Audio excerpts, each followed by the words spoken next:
Hi friends, welcome to Dheeru's kitchen. Today మన కిచెన్లో tea time snacks చూపించబోతున్నాను. ఇవి చాలా క్రంచీగా, టేస్టీగా, చాలా బాగుంటాయి. మీరు కూడా ఈ రెసిపీని ఎండ్ వరకు చూసి నేను చేసిన విధంగా ట్రై చేస్తే మీకు ఇక్కడ చూపించిన పర్ఫెక్ట్గా మీకు స్ట్రక్చర్ అండ్ టేస్టీతో మనకు ఈ స్నాక్స్ అనేవి ప్రిపేర్ అయిపోతాయి. ఇవి చిన్నల నుండి పెద్దల వరకు అందరూ కూడా ఇష్టపడి తింటారు. ఇవి మరి ఎందుకంటే ఆలస్యం, అందరూ ఎంతగానో ఇష్టపడే ఈ స్నాక్స్ తయారీ విధానం, ఆ ప్రాసెస్ ఏంటో చూసేద్దాం. ముందుగా ఒక బౌల్ తీసుకొని ఇందులో నేను 1.5 కప్పు వరకు మైదా పిండిని యాడ్ చేస్తున్నాను. మైదా పిండి అయితే పర్ఫెక్ట్గా ఉంటాయి. ఇందులో కొద్దిగా మిరియాల పొడిని యాడ్ చేసుకోండి.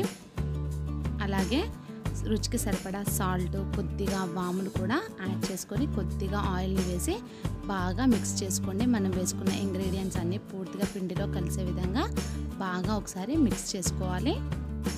ఇప్పుడు కొద్దిగా వాటర్ని యాడ్ చేసుకుంటూ బాగా పిండిని మెదుపుకోవాలి. వాటర్ని ఒకేసారి యాడ్ చేయకూడదు. ఒకేసారి యాడ్ చేయడం వల్ల పిండి అనేది లూజ్గా అవుతుంది. కాబట్టి ఇలా కొద్దిగా యాడ్ చేస్తూ పిండిని బాగా మెదపడం వల్ల మనం చేసే స్నాక్స్ అనేవి క్రిస్పీగా వస్తాయి. చూడండి, ఈ కన్సిస్టెన్సీలో ఉంటే పిండి అనేది మనకు పర్ఫెక్ట్గా ఉన్నట్టు సరిపోతుంది.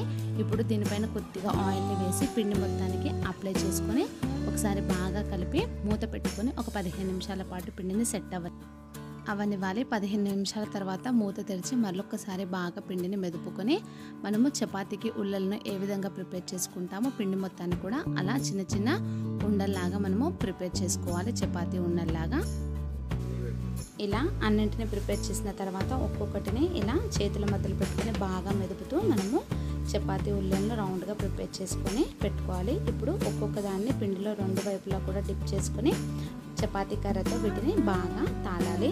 2 వైపులా కూడా చపాతీ ఉల్లను బాగా తాళాలి. మీకు అంటుకున్నట్టు కనుక అనిపిస్తే కొద్దిగా పొడి పిండిని యాడ్ చేసుకొని తాళండి. ఇక్కడ చూస్తున్న విధంగా మరీ సన్నగా కాకుండా మరీ మందంగా కాకుండా చేసుకోవాలి.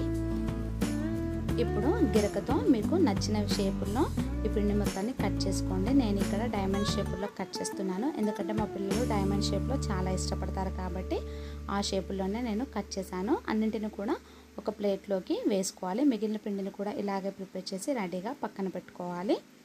డీప్ ఫ్రైకి సరిపడా ఆయిల్ తీసుకున్నాను. ఆయిల్ కాస్త హీట్ ఎక్కాక మంటను మీడియం ఫ్లేమ్లోకి సెట్ చేసుకొని నెమ్మదిగా ఆయిల్లో మనం వేసుకున్న అన్నింటిని కూడా ఒక్కొక్క ఉల్లెన్తో చేసిన షేప్స్ అన్నీ కూడా ఒక్కొక్కసారి వేసుకోండి. ఆయిల్కి సరిపడా వేసుకున్న తర్వాత 2 వైపులా కూడా గోల్డెన్ బ్రౌన్ కలర్ వచ్చే వరకు బాగా ఆయిల్లో డీప్ ఫ్రై చేసుకోవాలి.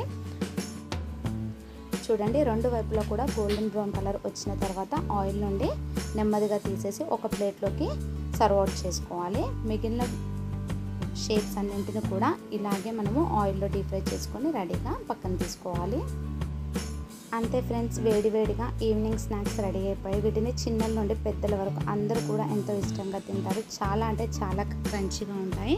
మీరు కూడా ఈ రెసిపీని ట్రై చేసి ఎలా కుదిరిందో నాకు ఫీడ్బ్యాక్ తెలియజేయండి. మరిన్ని సింపుల్ అండ్ వెరైటీ రెసిపీస్ కోసం ధీరుస్ కిచెన్ని ఫాలో చేయండి. Thank you for watching.